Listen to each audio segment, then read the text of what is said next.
Harsha, it would not be a test match between Australia and India in modern times unless we talked about the DRS process. Now, there was a decision today. Jadeja, the delivery to Wade, no concerns there. That was very clearly upheld by DRS. Tim Paine, less so. I was commentating on radio at the time, and Jadeja sprinted down the track and pointed at his captain and said, "You must review this," and Rahane required very little convincing. However, the DRS process did. No spot on hotspot. That's the first thing to note. Then it goes to Snicko.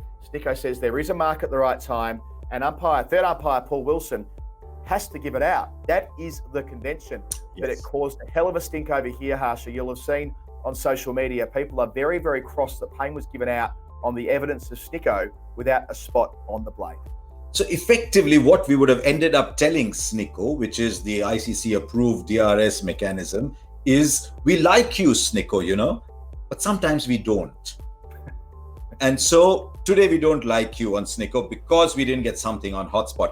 Let me tell you, for all those of you who are criticizing that decision, imagine you are the third umpire.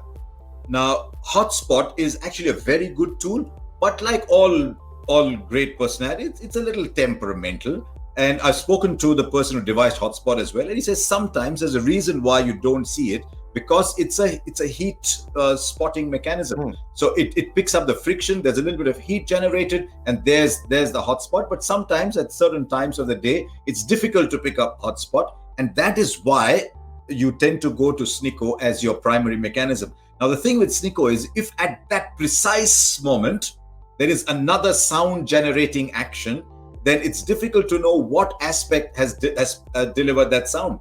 But if it's going just past the outside edge and there is a spike, I mean, you have no choice but to say, I'll go with that spike, because otherwise you've got to start searching into whether there's a spike because of a spike in the shoe, whether a spike for some other reason. You can't do that in cricket. So there was a spike, you're out. That's what happens. Tim Paine probably survived in the first innings because of an in-between frame. These are things you live with.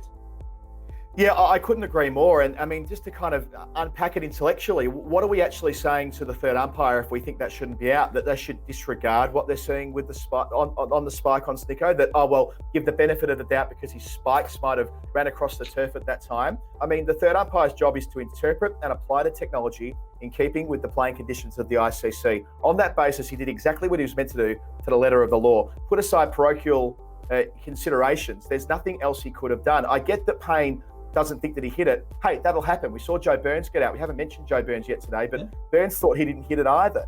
He's in a wretched run of form. He probably won't play the next test match. I feel for him, but that occasionally will happen with a batsman, and so be it. But from my perspective, you look at the way that Ashwin was dismissed in the second innings at Adelaide last week, almost identical. No spot on hotspot, but when it was going through the DRS process, we saw the spike on Snicko, albeit a very minor one, and that was enough to overturn the decision. To be honest, Harsha, we see it with almost every test match we cover. It's just it received more attention today.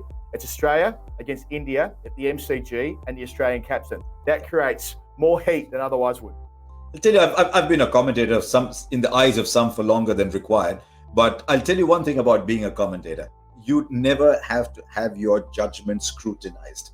And when you don't have to take a decision, it's very easy to take a decision. So it's very easy for us in a commentary box to say, the umpire is wrong. This is how it should have been. Sometimes we have the gadgets, the tools, and we can show that an umpire was wrong. That's what the viewer needs to be told. But sometimes it's very easy for us to say, this is how it should have been, because we don't have to say what should have happened. Now you're sitting as a third umpire that you have to take a decision. You can't wait for someone else to take a decision and then say whether it was right or wrong. So, you've got to feel for the third umpire. He went by protocol, and sometimes it's what you like and sometimes it's what you don't like.